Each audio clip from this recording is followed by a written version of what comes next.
Bahkan nih ada lagi yang lebih ekstrim nih dari investigasi.org ini. Kenapa? Pemerintah sendiri, pemerintah sendiri bisa dibilang sebagai pelaku kriminal. Nah, loh, kok gua bisa ngomong seperti ini? Gua ada datanya.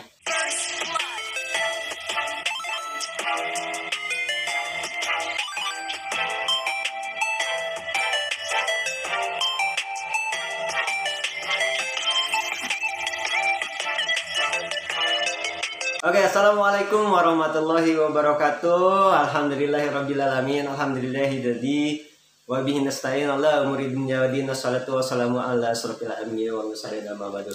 Oke teman-teman, alhamdulillah ketemu lagi bareng gua Uncle Arki di channelnya Uncle Arki. Ya teman-teman, gua ada satu konten nih. Konten ini sebetulnya sih disebut konten edukasi ya buat teman-teman semuanya ya. Nah, kenapa? Karena nanti kita lihat sendiri nih belakangan ini beredar di masyarakat tentang masalah mikinisasi ya, mikinisasi untuk anak-anak dan juga dewasa nih. Jadi kenapa pemerintah ini lagi ngegenjot-genjotnya banget nih, genjot coy, lagi bener-bener mengejar dosis untuk vaksinisasi atau mikinisasi ya buat anak-anak dan juga buat orang dewasa. Nah, gua ada satu konten yang gua ambil dari investigasi.org ya. Nanti linknya gua cantumin di bawah ya. Nah, ini ada sebuah konten edukasi buat teman-teman semuanya ya. Nah, apa?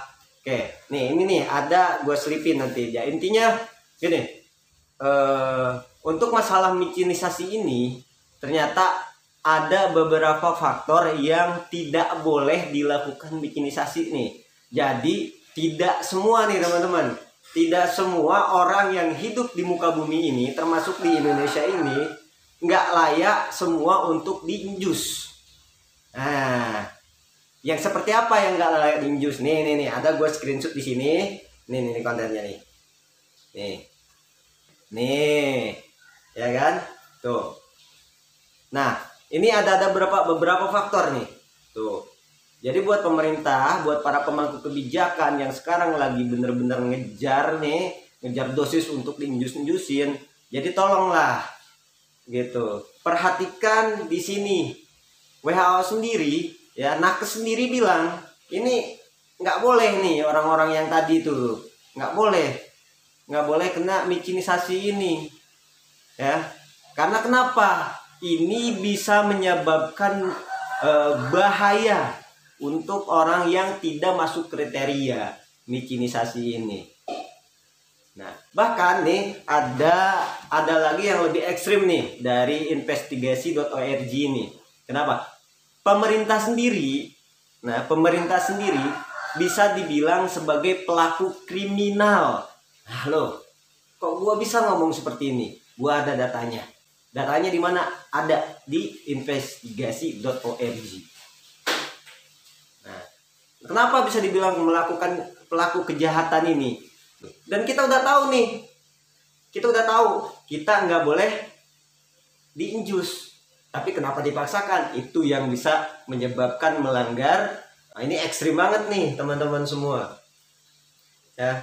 Nah, setelah dilakukannya mikinisasi ini, ya, bagi orang yang tidak layak untuk dimikinisasi itu bakal ada dampak sesuatu yang disebut dengan KIPI, teman-teman. Nah, ini gua kasih satu contoh dampak KIPI buat teman-teman. Ini ada nih videonya. Oh ya, kalau yang lain kan online, dia diundang itu bersama dengan orang-orang yang ini minta jadi syarat dalam KRS syarat. Syederalun Amelia Wulandari, 22 tahun, mahasiswa Fakultas Hukum Universitas Syah Kuala yang mengalami lumpuh usai divaksin, pada Senin 9 Agustus sore dirujuk ke RSUZA Banda Aceh guna mendapatkan penanganan medis lebih lanjut. Ya, ini di Aceh, teman-teman. Kasihan banget ya, masih muda, terus yang tadinya kita nggak tahu dia seperti apa, yang sehat-sehat aja setelah mikinisasi tiba-tiba dia lumpuh. Nih, siapa yang mau tanggung jawab? Tapi alhamdulillah dari pihak pemerintah sendiri udah mau bertanggung jawab. Tapi gimana, bayangin teman-teman, ya, bukan masalah tanggung jawabnya di sini teman-teman. Bayangin kalau misalnya orang yang sehat-sehat aja awalnya, terus diinjus dan tiba-tiba tidak sehat, apakah teman-teman mau? Apakah teman-teman, saudara-saudara di sini, keluarganya mau seperti itu? Kan tidak.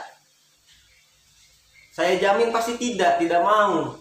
Gitu. Nah, makanya di sini pemerintah atau pemangku kebijakan harus benar-benar memfilter terlebih dahulu untuk masalah mesinisasi ini. Itu. Dan satu lagi buat teman-teman. Nih, satu lagi buat teman-teman. Jangan pernah ragu untuk menolak tidak. Kenapa? Karena kita dilindungi. Oh kan katanya ada nih isu-isu. Oh itu kan wajib. Gua nggak bisa ngapa-ngapain. Itu kan wajib, harus. Bikinisasi itu harus. Salah teman-teman. Jangan sampai salah pemahaman.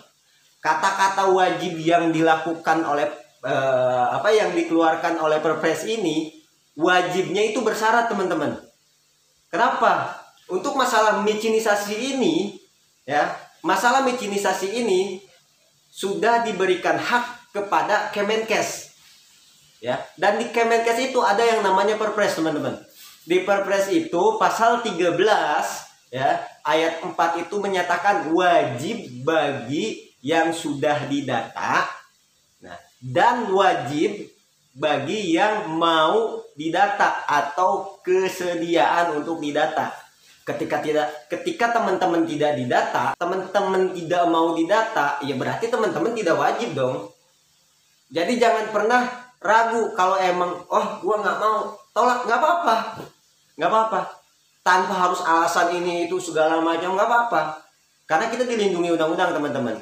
Kenapa? Karena gini, tidak sedikit korban KIPI yang ada sekarang ini. Tidak sedikit teman-teman. Jadi sekali lagi teman-teman, jangan pernah ragu. Kalau memang teman-teman tidak mau, tidak apa-apa. Teman-teman semua di sini bisa nolak.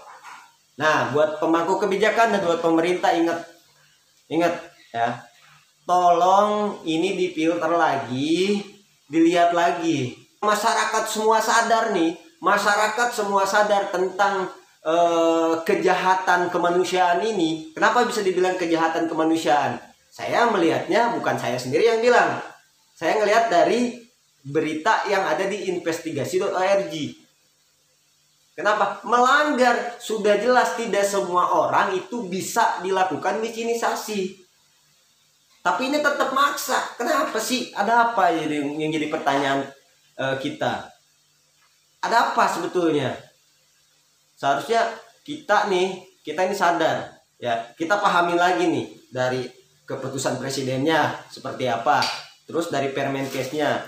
Banyak nih, gua kalau misalnya anak gua nggak dimicinisasi, anak gua nggak ikut ujus dari program pemerintah, anak gua nggak bisa ikut PTM, pelajaran tatap muka. Nah, ini dia yang jadi polemik saat ini. Tapi jangan takut teman-teman. Teman-teman yang nonton channel ini, teman-teman pelajari lagi tentang yang namanya kata wajib itu.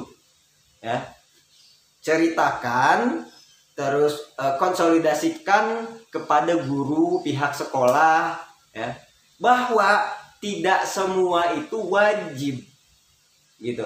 Karena kebanyakan yang saya lihat di lapangan gini, banyak dari pihak sekolah, dari pihak yayasan, itu mereka tidak ngerti, ya, tidak ngerti kata wajib. Oh kan ini wajib, oh ternyata wajib itu bagi yang mau didata. Jadi ketika teman-teman tidak mau didata, tidak bersedia untuk dilakukan micinisasi, ya teman-teman mempunyai hak yang sama hidup di Indonesia ini, gitu. Jadi jangan sampai ada diskriminasi khusus bagi orang yang menolak, ya teman-teman ya. Nah itu tolong dipelajari lagi, terus dikonsolidasikan lagi kepada pihak-pihak yang berkaitan, termasuk misalnya di kepala sekolahnya, terus guru-gurunya. Gitu. Kenapa? Karena tidak semua manusia, tidak semua masyarakat bisa diinjus. Oke? Ya, bisa diinjus. Apalagi nih, teman-teman, apalagi nih, di situ jelas tadi bagi yang sudah pernah ya terinfeksi yang namanya COVID-19 itu nggak boleh.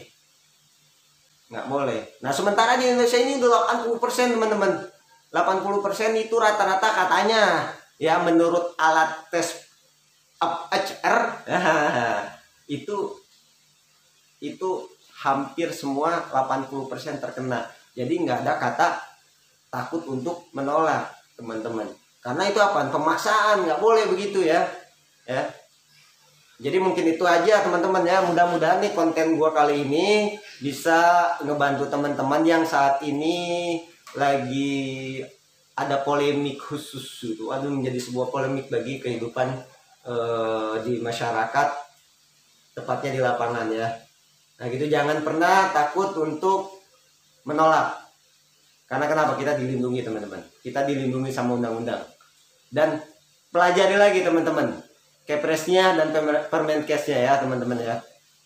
Oke, mungkin gitu aja teman-teman. Untuk linknya nanti gue cantumin di sini. Teman-teman semua bisa baca, bisa akses. Ya, gue jadi hanya nggak sekadar ngecap aja. Jadi teman-teman bisa ngeliat buktinya di sini. Nanti gue masukin di deskripsi ya, teman-teman semuanya. Oke teman-teman, mudah-mudahan edukasinya bermanfaat buat teman-teman semua.